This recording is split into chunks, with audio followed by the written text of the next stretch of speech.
But you said there were 50,000 Hamas. Others have put the total figure at around 25,000, which begs the question, if after 18, 19 months now, you have been waging this ferocious war against 25, 26,000 terrorists, and you still haven't defeated them, your strategy is failing. How many children have you killed? Piers, Israel is not killing children. Israel is not killing children. Hamas is using them as human shields. Israel is killing children every single day. And what you're trying to do is be very weaselly with your words. No, I'm not. The truth is, you are killing a lot of children. You would argue you're doing... You know why it's caused? Hang on, because let me finish. Hamas is using them as human shields, and you know that. Let me finish my question to you. You are killing a lot of children on a daily basis. That is indisputable. My interesting question for you is, how come you know exactly how many Hamas terrorists you've killed, but you have no idea how many children you've killed? Several key points in the war on Hamas. Former Israeli Prime Minister Ehud Olmert has denied that Israel would kill civilians deliberately and denied the charge of war crimes. He now says this. The statements made by Israeli cabinet ministers, the leading cabinet ministers, that say we should starve Gaza. What is it if not a war crime? I mean, how can a serious person representing the Israeli government can spell it out in such an explicit manner that we should starve Gaza, that there should be no supply of basic fundamental humanitarian needs to a couple of million people living there. They are terrorists that we need to fight, but this is not a war against Hamas.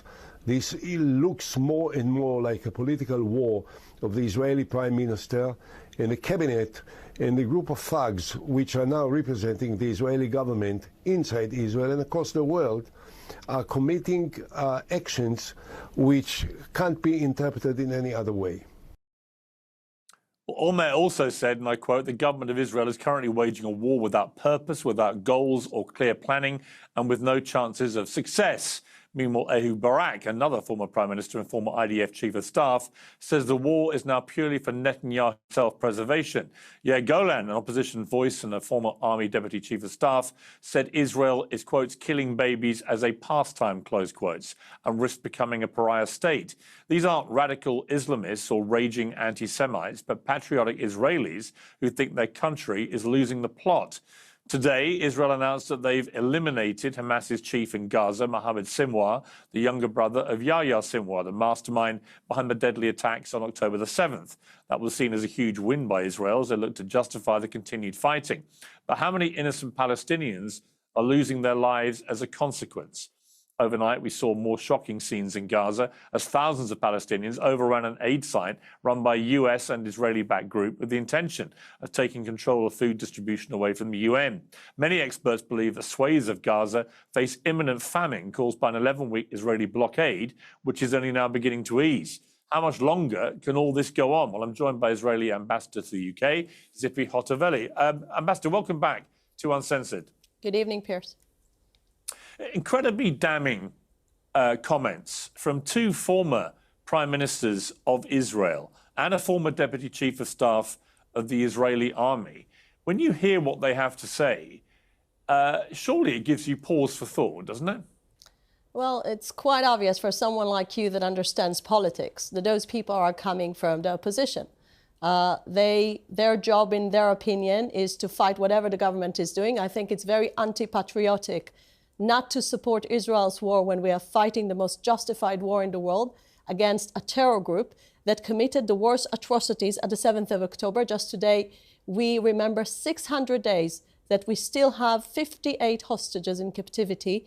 And I'm afraid to say, nowadays in Israel, you can't find even one leader that will say he's willing to live with Hamas on its doorstep. So if those people have any criticism, they should offer a plan how Hamas will be removed from the Gaza Strip, from controlling the doorstep of Israel, not committing the 7th of October again. I didn't get to hear that, not from European leaders that are criticizing Israel, and not from those opposition former leaders. So I must say that in the end of the day, Israel has a serious threat on its security. You will agree with that.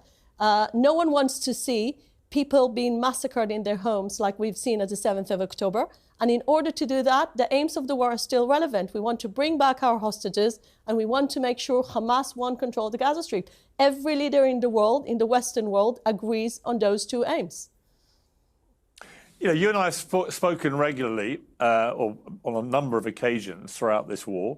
I've always said from the start, as you know, that Israel had an absolute right and indeed duty to its people to defend itself after those appalling attacks. And my position about that hasn't changed. But I also kept asking one question, which was, what is a proportionate response? And I've got to tell you that in the last few weeks, I have found the Israeli government strategy in Gaza to be utterly disproportionate. And I'll explain to you why. When you launch a blockade for nearly 3 months to a population which already has seen much of their possessions, their land, their buildings, their homes decimated by bombardment after bombardment, when you say that you're going to launch a blockade on aid and food to a population where 50% are under 18, you are pursuing, it seems to me, as Ehud Olmert said, a policy of starvation towards, obviously, because of the nature of the population in Gaza, of a lot of children. And that is a war crime. I mean, what else do you call it? I think when you look at the facts, and you should look at the facts, letting in 25,000 trucks with tons of aid, this is not a policy of starvation. Now, let me tell you what was Israel's policy from the beginning of the war. From the beginning of the war, we created a very clear distinction between the terrorists. We're talking about 50,000 people that embedded themselves in population, as you know. Just now, you just mentioned Mohammed Sinwar. He was found under a hospital, under the European hospital. He was hiding there because he knows exactly how the world reacts when Israel attacks hospitals. But those hospitals being abused and being used as a terror facilities. This is why Israel is allowed to operate there. Now, I'm going back to the policy of aid. In the last few days, as you know, Israel is launching a new program, a new mechanism to deliver aid because, unfortunately, and I'm saying that with a big pain, Hamas was looting the aid that all the world wanted to be let into Gaza. Now, everyone is interested that the population won't be starving. We don't want to see pictures of children that don't have something to eat. We all share the same interest. But at the same time, if Hamas is looting the aid, then we are empowering the war machine. And according to the international law, no country in the world has obligation to feed the war machine of the enemy. And this is what happened in the last few months. This is why Israel had to change the mechanism. This is why American companies are involved. So we'll have a buffer. We won't have to see Israeli soldiers combating Hamas while they're trying to loot the aid. The whole procedure is much more effective.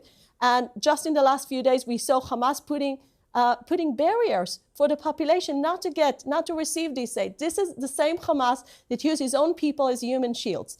So we are talking about situation that's very difficult, very complicated. Once Israel is fighting the Hamas terrorists, we still want aid to get in. And the mechanism, I believe, that Israel is putting now forward is so much better than the one that in the end of the day is empowering Hamas.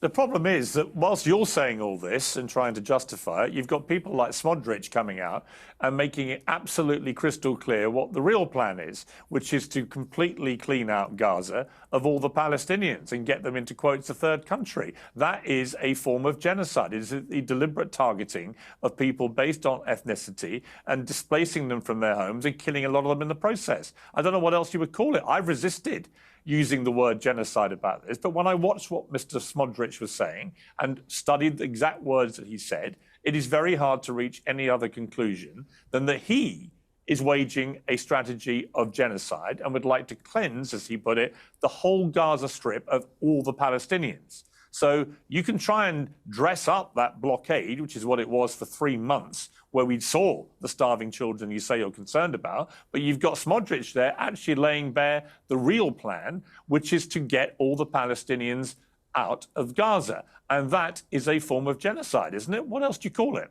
Well, let's begin with the fact that if you listen to the British media, you get the assumption that Smotrich is the Israeli prime minister. Well, he's not. He's not the one who's forming the policy on aid.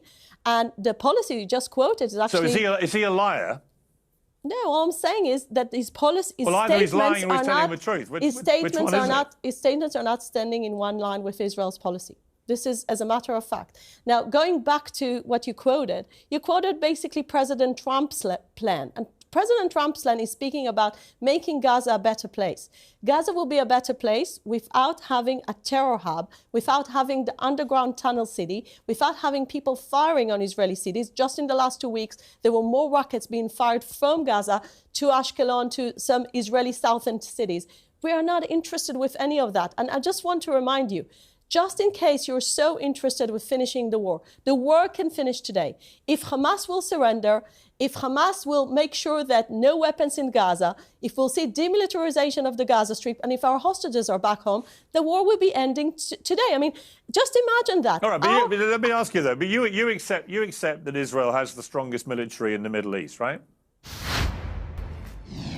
We have a strong military, but very vulnerable population that's been hit by a terror organization. We're a small country. We're a small country that its border being invaded. Fine. I just asked you a question as to whether you have the strongest military in the Middle East. You accept you do? We do, but at the same time, we're a very vulnerable country when we're surrounded by radical Islamists, including backed up by Iran, here to defend radical that wants to destroy Israel. I'm not here to defend that. I'm not here to defend Hamas, or I think a despicable terror organization. But you said there were 50,000 Hamas. Others have put the total figure at around 25,000, which begs the question, if after 18, 19 months now, you have been waging this ferocious war against 25, 26,000 terrorists, and you still haven't defeated them, you still can't get your hostages released, they're still not being released, it's clear to most people that your strategy is failing. But what you're doing is ramping up the attacks, ramping up the devastation, ramping up the clearing out of Gaza. You've got members of the cabinet openly saying they want to get rid of all the Palestinians and get them into another country. So it seems to everybody else that what you're actually doing is not winning any war against Hamas. In fact, many people think, including intelligence that the Americans have received, for every Hamas terrorist you've killed, they've already been replaced multiple times with people with the same ideology. And that would explain why you can't get the hostages out. And in fact, the hostages, the more you bombard Gaza, the more you would say that their own lives become imperiled. And the overriding picture, which is what's getting Israel so much opprobrium around the world, is that your strategy isn't working. There's no clear plan for what happens at the end of all this. Hamas is still clearly alive and well and thriving. Yes, you've killed another one of their leaders today, but you killed his brother, who was the architect of October the 7th, months ago, and that didn't seem to make any difference to Hamas's ability to continue engaging in battle with you. And the argument remains, how many Palestinian civilian innocent lives, women and in particular children, are you prepared to kill as you continue going after Hamas when it doesn't appear that you're winning that battle, that strategy is failing? Pierce, how many Japanese children were killed under American attacks, and how many German children were killed under UK attacks in the Second World War? Listen, I mean, if you want to play a fair game, you need to understand how Western armies operated in the past. Israel is not anywhere near to the American attacks on Tokyo that killed 100,000 civilians, and not anywhere near to what the UK was doing in the Second World War. Now, when I'm looking about a strategy, I get to hear all the people criticize Israel today, including yourself, and then I'm asking you this question. If Israel finishes the war today and Hamas stays on our doorstep, what kind of future do you promise my children? A future that 7th of October will happen and again, just like Hamas leaders promised? This is what you expect the Israelis or the Israeli leadership to accept? Hamas should not be allowed to run a Welk stall at the end of all this. They should so how do you achieve that? How do you achieve that? Well, who's volunteering there to demilitarize the Gaza Strip? With respect, Ambassador, you clearly don't achieve it with the way that you're trying to achieve it. All you're achieving at the moment is making Israel more and more of a global pariah. When only a few days ago you have 2 doctors in Gaza who have 10 children and 9 of them are killed in a bombardment by your forces, that doesn't make people feel, oh, this is all going great. It makes people think that you're waging a systematic destruction, not just of property and of land, but also of children. And that's what's happening. The percentage of children that you're killing compared to the percentage of you're killing of Hamas terrorists, what is it? Do you know? Do you Piers, know how can I many tell you children you've something? killed? Well, hang one on. thing- Answer me that one question. Do you know how many Hamas terrorists you've killed and how many children you've killed? Do you know those two numbers? I know the numbers that came from the IDF. I know the numbers that came from a very, very established Give me the think two tank. Give me the two numbers. Wait a second. We killed Give me the two 30,000. numbers. We killed 30,000 terrorists in phase 1 of the war. Since the war is back, I don't have the numbers. But let me tell you one thing. How many children have you killed? We never target civilians. So this question is irrelevant. How many children have you killed? Piers, Israel is not killing children. Israel is not killing children. Hamas is using them as human Israel is killing shields. children every single day. Piers, this is a blood label you're putting on Israel. You know it's not true. No, it's not actually. And what you're trying to do is be very weaselly with your words. No, I'm not. The truth is, you are killing a lot of children. You would argue you're doing. Why it's caused? Hang on, let me finish. Hamas is using them as human shields, and you know that. Let me finish my question to you. You are killing a lot of children on a daily basis. That is indisputable. My interesting question for you is, how come you know exactly how many Hamas terrorists you've killed, but you have no idea how many children you've killed? Piers, I will give you the answer, because when you are accusing a country of killing children, it sounds to all the people that are listening to us as if Israel wakes up in the morning and says, "Oh, let's kill innocent people now." This is not what Israel is doing. But you are killing a lot of children. And my question is, how come you know how many terrorists you've killed? Are you familiar with the international law? Are you familiar with that at all? Because the international humanitarian law says very clearly, as long as you're targeting civilian targets, you're allowed to attack hospitals that you know they're terrorists. No, but you're not answering my question. Israel is not deliberately killing children. And this accusation is a fake thing that you keep on saying again and again when you know we're a democratic country, cares about human life. I just asked you a simple question. At the same time, Hamas is deliberately using the children as human shields. And you know that. I don't deny anything you say about Hamas. They're everything you say they are, probably worse. I despise Hamas. They are a despicable terrorist organization. So help us win this war if you're so despising Hamas. You're offering to surrender. You're not offering to win. No, I'm asking you. I'm asking you this question for a purpose. I'm curious why you say you know exactly how many Hamas terrorists have been killed, but you have no idea how many children have been killed. Why is it you know one number but not the other? I'll give you the answer. Because in the end of the day, we never target civilians. We only target the terrorists. Why don't you know the statistics? And look, you can ask this question.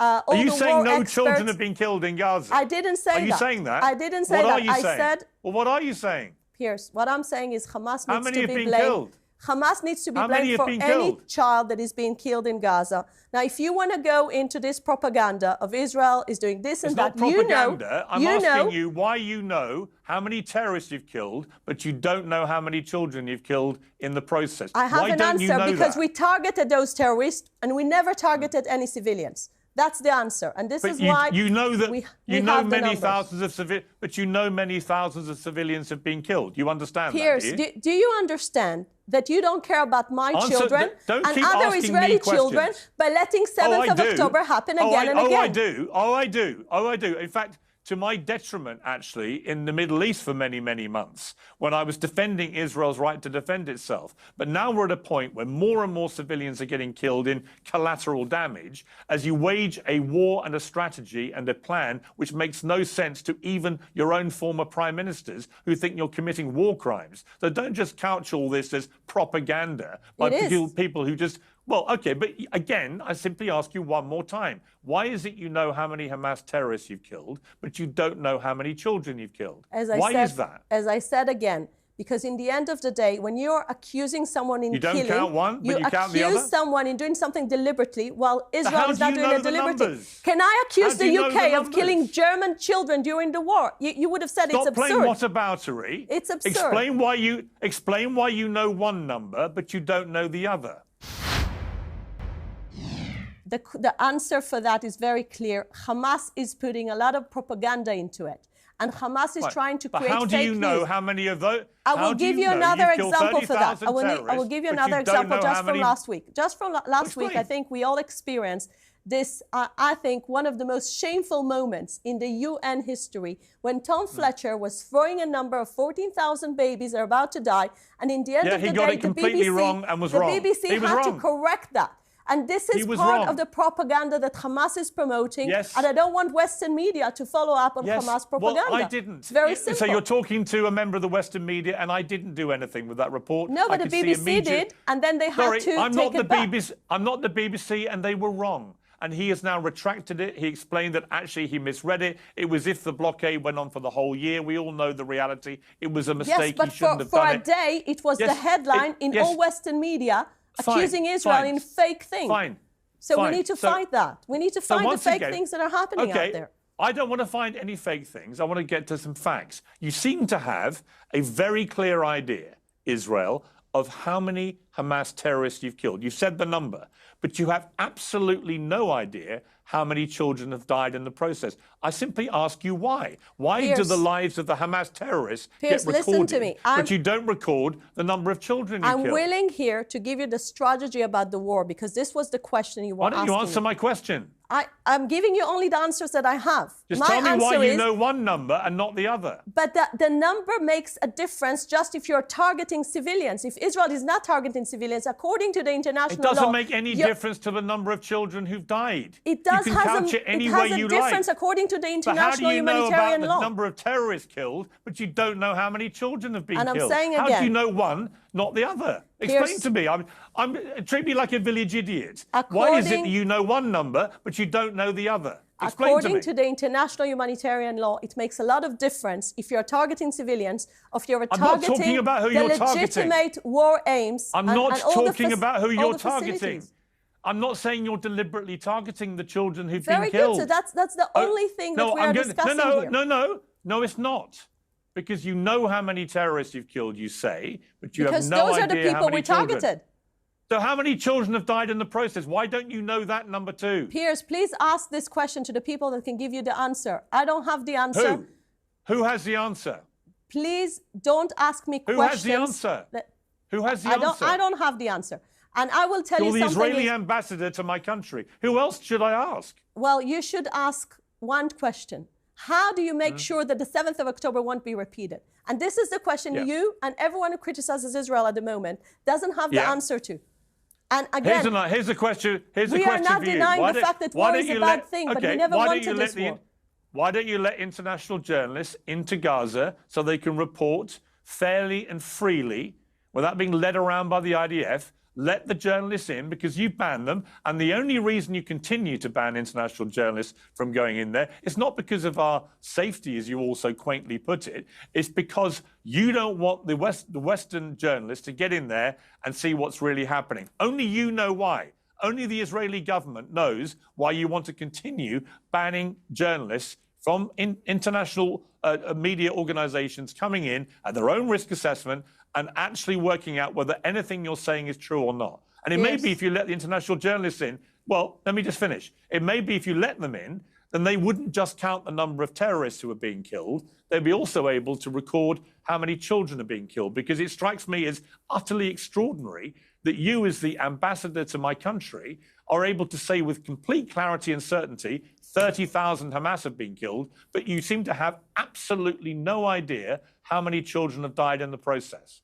No idea. Or you have no interest. I don't know which one it is. Piers, let me go back to your question about the journalists. I think in the end of the day, let them in. We are coming to the point where journalists will be allowed to get into Gaza as long as there is no risk for them. And you know that... It's got nothing to do with you, the risk to journalists. It's not your problem. From my point of view... It's not your problem. Once there is no risk to their life, I'm sure they'll be allowed to get in. What a load of flannel, Ambassador. Don't treat us like idiots, please. We're not idiots. You're not doing it for our safety. You've banned the journalists so that they don't report on what is actually happening. Only you know why you're doing that.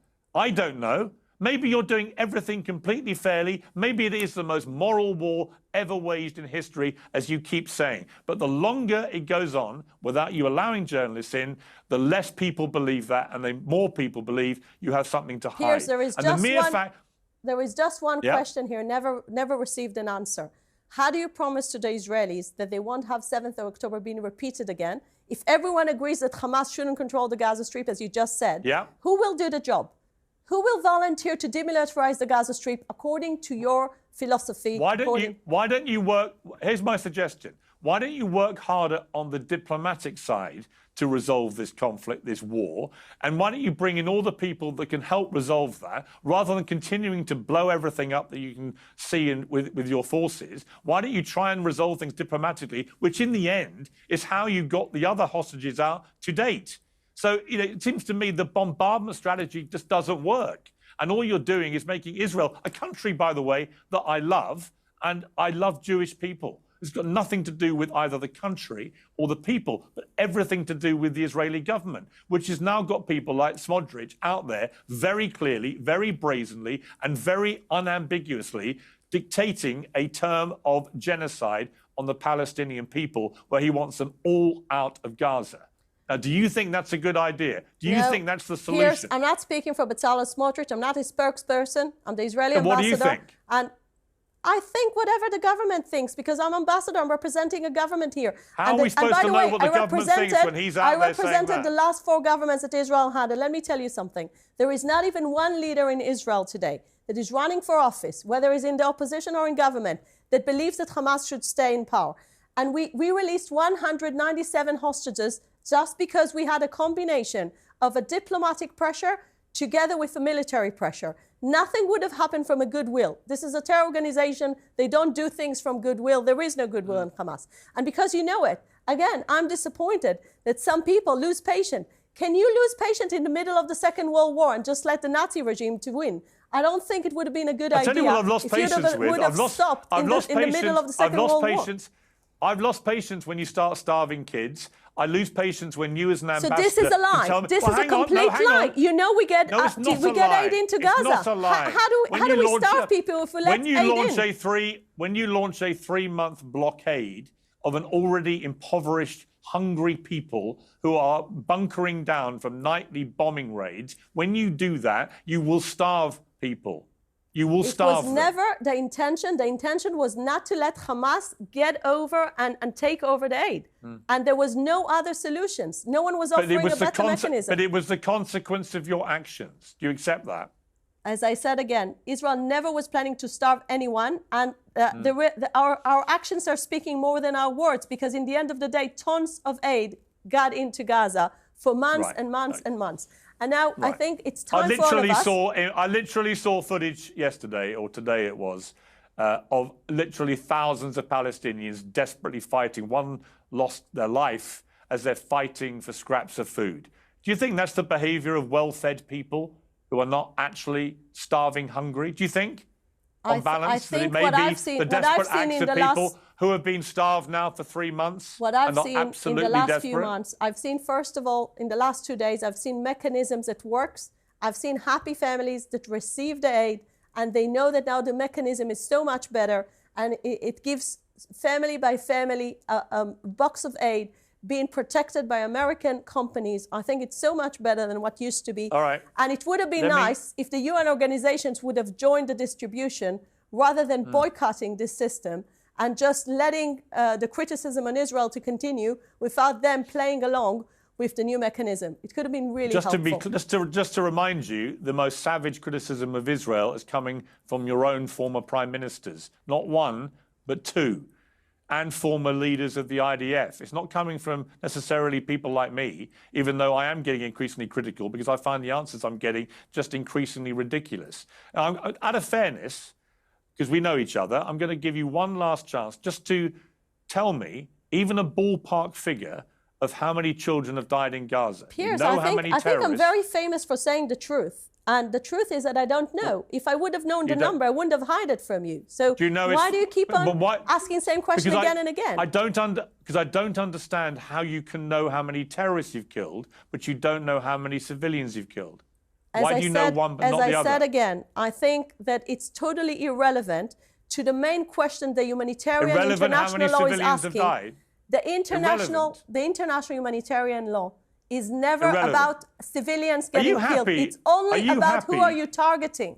And if you're doing a legitimate warfare.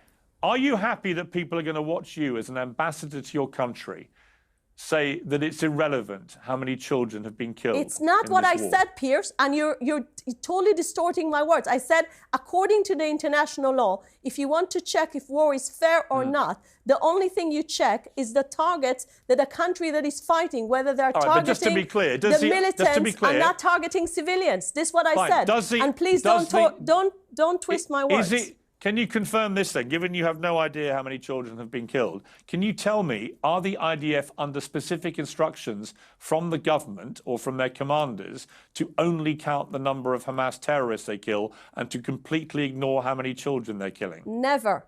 Never. This is not the case. So do they count civilian deaths? But the IDF has one mission, to work according to the international law when it's fighting a moral war. And even your own historian, Professor Andrew Roberts, said, when he sees those circumstances of Gaza, this is the lowest ratio of terrorists versus civilians. So this is your own historian, well-respected military historian that is saying that about our war. Sorry, with respect, how do you know, given you have no idea how many children you've killed? As I said, Professor Andrew Roberts did. How do you know it's the lowest ratio? You don't know how many children you've killed. But how do you know? But in the end of the day, it's not just about children. When you're comparing, listen, Piers, here you're really creating like the totally wrong picture. People, in the end of the day, I think people can make their own minds what picture. In the end of the day, we know who are civilians. Civilians includes also mature people. How do you know the ratio of civilian to Hamas deaths if you have no idea how many civilians have been killed? You asked me about children. I don't have the answer specific about children, but I do have the answer about civilians versus combat. But you're aware that it is reported that over 20,000 children have now been killed. You're aware of that, right? As I said, this has not been backed up with facts, and I cannot approve this number. Right, but you know how many terrorists you've killed? Yes, this is the last data we received from the IDF. Okay. So you're only getting the data about the terrorists, not the civilians. I think a proper army should know that he's doing a fair war by working according to the international humanitarian law. Right. And this is what the IDF is doing. And if you would have known how much the legal advisor are working hard whenever we're going to any military operation. I just want to tell you, a few years ago, Israel had the opportunity to make sure all Hamas leadership will be eliminated by one action. But we didn't do anything to do that. That probably would have prevented October 7th because we knew too many civilians would have been involved. So Israel is very cautious when it acts. Israel doesn't target civilians. And in the end of the day, you need to understand that this is our children's life here, our security and our defense. No Israeli wants to face another terror attack like the 7th of October. Your children's lives are clearly very important to you. I'm just curious why Palestinian children's lives aren't. It's not what I'm saying, but unfortunately, Hamas doesn't care about the children. Hamas is the one who's using them as human shield. And if you would have looked at the reality in Gaza, you would have said, this is a monstrous leadership that wants to kill children deliberately, so Israel will be blamed. The reality in Gaza is you've destroyed the place. You've killed tens of thousands of civilians in the process of killing.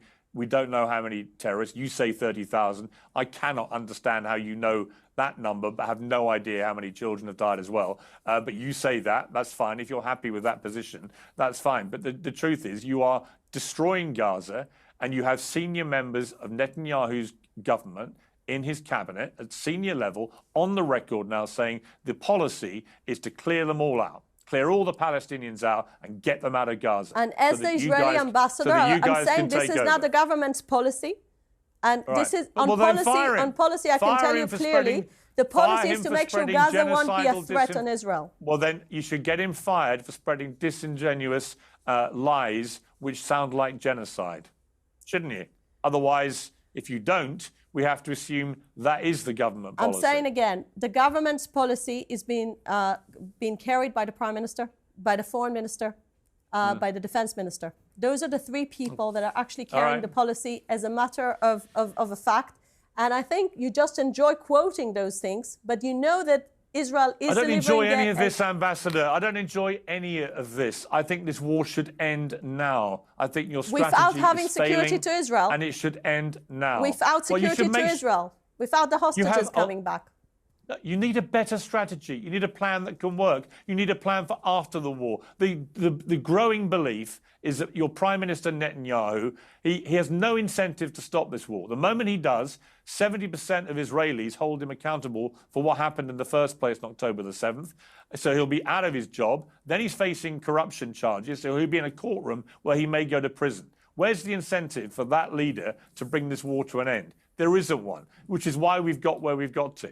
That is the cold, hard reality of where we are. And that's why your own prime minister, that's why your own former prime ministers are turning on this strategy and this government and its policies. And you know it, and I know it. It's not. Don't worry about what I say. Piers, let me just say. I'm just an angry journalist. You've got ex-prime ministers of Israel who say you're committing war crimes, and if you want to prove you're not, let the journalists in, and we can work it out for ourselves. Piers, let me just make a final comment, because you were saying a lot. So I want to say one thing. Israel doesn't like fighting. This is our sons, brothers, and husbands that are fighting this war.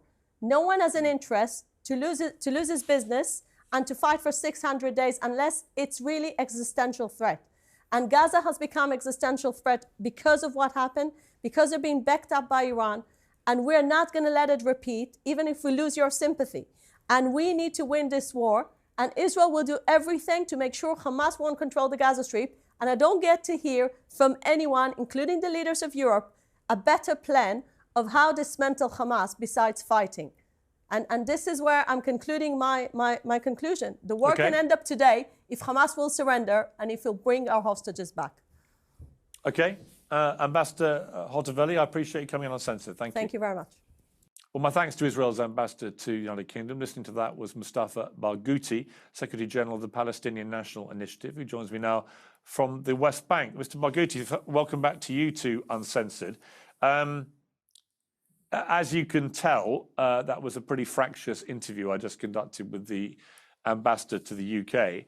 I did find it utterly staggering that she seemed to rattle off precise numbers of Hamas terrorists who'd been killed, but had absolutely no idea how many children had been killed in the process, and in fact used the word irrelevant at one stage. What is your reaction?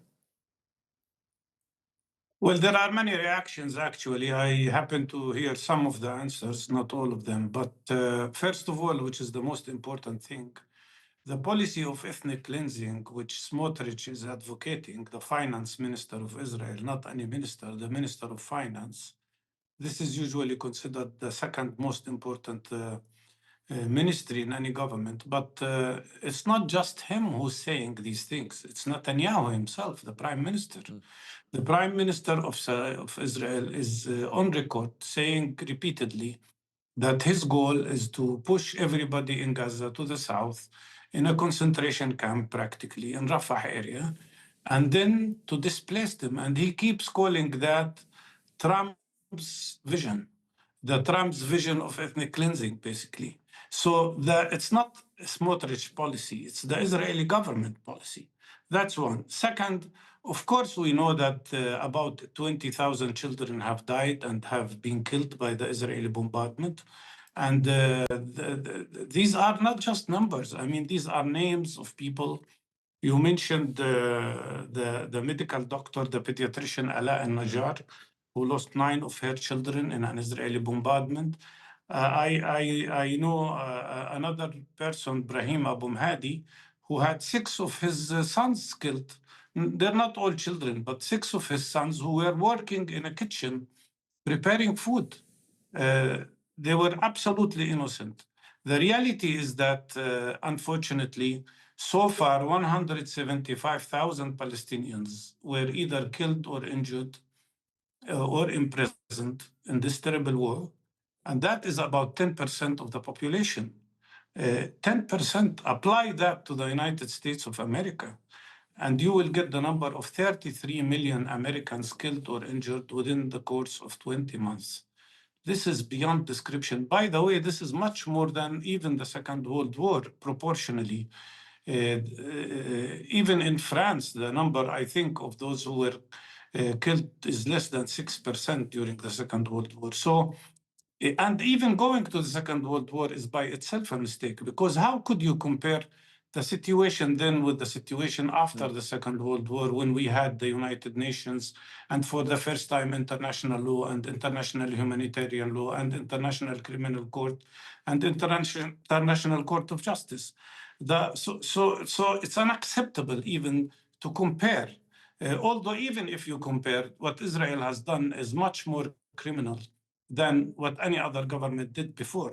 The amount of explosives that were thrown on Gaza since the beginning of this war is no less than 100,000 tons of explosives. That is 50 kilograms of explosives for each man, woman, and child in Gaza. That is more than 5 nuclear bombs, similar to those that were thrown on Hiroshima and Nagasaki during the Second World War. So it is really shocking. And the more important question I would like to answer, because it was asked repeatedly, how can Israel have the security, how Israeli people can be safe? The solution is very simple. It is the solution that Israel has been avoiding for 77 years, which is to accept us, the Palestinian people, as equal human beings, to end their occupation and establish peace. And if they want, if they accept two-state solution, they should bring international forces. We don't mind. Let them sit on the border to guarantee the security for both of us. Or if they want one democratic state with equal rights for everybody.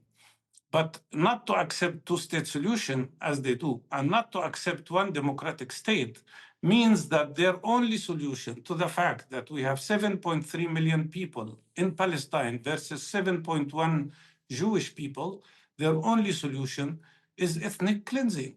That is the reality. And the only way out of this situation, the only way out of these vicious circles of wars is to accept Palestinians as equal human beings, accept our right for self-determination. Today, Gideon Sa'ar, the foreign minister of Israel, said openly, publicly, that if the other countries continue to recognize the Palestinian states, he will impose Israeli sovereignty on the West Bank, which means annexation of the occupied Palestinian territories, which is yet another violation of international law. Okay, let me just ask you one question, which is, if I was an Israeli or a member of that government, I would not countenance for 1 second that anyone from Hamas could form any part of a new government going forward after this war. Do you accept that Hamas can play no part in any government going forward? You know, surprisingly, it's not me that have to accept that. Hamas accepts that. Hamas told us, I was present in the meeting that took place in Beijing about a year ago, in July last year, when we had a meeting of all the 14 Palestinian parties. Hamas, the leaders of Hamas told us, and they did that repeatedly, more than once, that they are ready not to be in the government of Gaza. They don't want to be in the government of Gaza. And what we reached in the agreement we reached in Beijing was very clear. There will be a national consensus government consisting of independents, and but that are acceptable to different Palestinian political forces. And it would be an interim government till the war ends, until we have the possibility of reconstructing Gaza. So Hamas has told us they don't want to be in the government. Okay, obviously,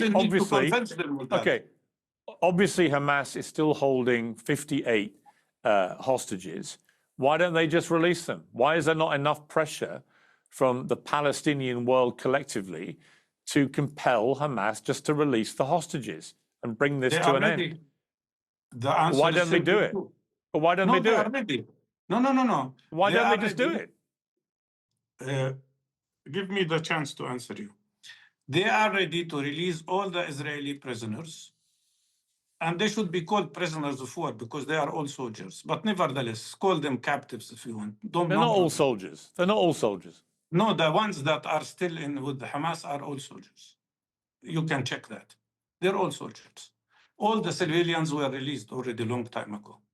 So they are ready to release these soldiers immediately, of course, in exchange of a number of Palestinian prisoners who are sentenced to life imprisonment, because as I don't know if you know or not, but there is more than 10,000 Palestinian prisoners in Israeli jails, including, by the way, 300 children, including, by the way, 3,600 that can be called captives as well, because they are civilians and they are arrested without charges under the so-called administrative detention law, which means they are in jail without knowing why. They could be in jail for years without even their lawyers knowing why they are in jail, and without any legal process or any due legal process.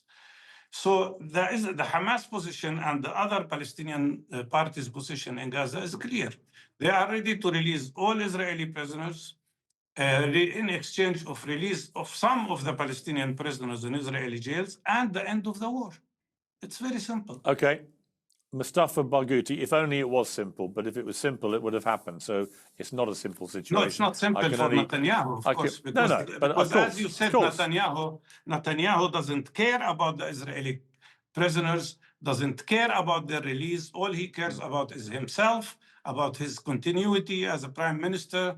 He's afraid of being taken to jail, as you said, or losing any chance of staying in political life. And he is most afraid. The other day I heard one Israeli defenders of Netanyahu saying that the prime minister is the one responsible for the government policy, and that's why he has the right to appoint the head of Shabak. Well, if he is the one responsible, then why he is escaping the responsibility for what happened on the 7th of October? Okay. Mustafa Barghouti, always good to have you on the show. Thank you very much.